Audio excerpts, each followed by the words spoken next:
নমস্কার, আমি সুমিতা শাস্ত্রী। আজকে আবার আপনাদের কাছে এলাম একটা নতুন বিষয় নিয়ে আলোচনা করতে। খুবই উপকারী এবং আপনাদের দৈনন্দিন জীবনে এটা অনেক উপকারে দেবে। এরকম একটা টিপস হচ্ছে যে আপনারা যারা অফিসে কাজ করেন বা ব্যবসা করেন বা যাই করুন, তো সেই ক্ষেত্রে যাবার সময় অনেক সময় ঝামেলা, ঝঞ্ঝাট, অশান্তি, হয়তো গাড়ি পাচ্ছেন না, গাড়ি পেলেন তো গাড়ির মধ্যে বাসের মধ্যে কারোর সঙ্গে ঝামেলা লেগে গেল, সেটা মেটাতে গেলেন, তো অফিসে গিয়ে কলিগের সঙ্গে ঝামেলা লেগে গেল, সেটা মেটালেন, তো বস আপনার উপর রেগে গেল। এই যে পর একটা না একটা প্রবলেম মানে লেগেই থাকে যাবার সময়। ম্যাক্সিমাম ক্ষেত্রে এটা হয়, অনেকের হয়তো হয়ও না বা মাঝে মধ্যেও হয় এরকম প্রবলেম।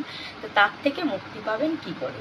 তার থেকে মুক্তি পাওয়ার উপায় হচ্ছে আপনারা প্রতিদিন মানে একটা তামার পাত্রে রাত্রিবেলায় জল, আপনার যে সিংহাসন আছে, ঠাকুরের স্থান আছে, সেখানটাতে রেখে দেবেন সেই জলটা।